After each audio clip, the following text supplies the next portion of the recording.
Hello les autonomistes et bienvenue à vous dans cette nouvelle vidéo où aujourd'hui, par ce temps pluvieux, j'avais envie de vous parler de comment on optimise notre consommation électrique et comment on fait pour limiter les cycles que l'on pourrait faire sur nos batteries, parce que je vous le rappelle, donc nous on est autonome en électricité, on n'est pas raccordé au réseau.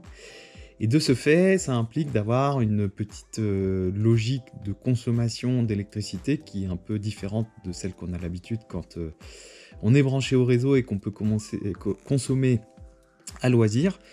Là, dans notre cas, on est vraiment obligé de réfléchir à voilà, essayer de consommer le maximum la journée quand le soleil est là, et le soir, de trouver des habitudes qui font que on consomme le moins possible sur nos batteries en vue de prolonger leur durée de vie, parce que les batteries sont données pour un nombre de cycles, et si on fait des petits cycles, logiquement les batteries devraient durer plus longtemps. Donc je voulais vous faire cette vidéo pour vous dire aujourd'hui ce qu'on a mis en place le soir et au quotidien pour réduire cette consommation. Donc déjà, on a pour les cuissons, on a opté pour une plaque à gaz qui sera à terme alimentée par du méthane que l'on va produire. Ça fera partie d'une vidéo, je pense, à venir. Je sais pas quand, parce que je suis pas encore formé sur le sujet et j'ai pas encore potassé le truc, mais ça va venir.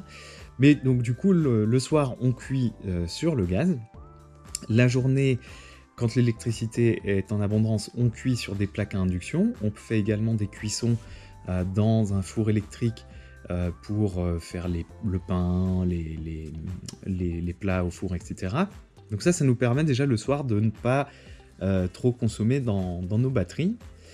Ensuite, on a... on fait attention le soir à pas déclencher toute forme d'électricité qui pourrait consommer... de brancher des choses qui pourraient consommer à outrance. Donc par exemple, on prend le réflexe de recharger nos ordinateurs la journée, on prend... on limite certaines habitudes sans se priver pour autant, mais voilà, ça implique quand même une petite discipline.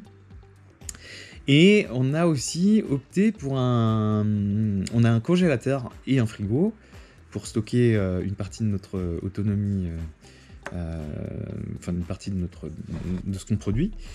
Et du coup, le soir, il consomme quand même pas mal ces éléments. Donc du coup, j'ai installé des prises connectées.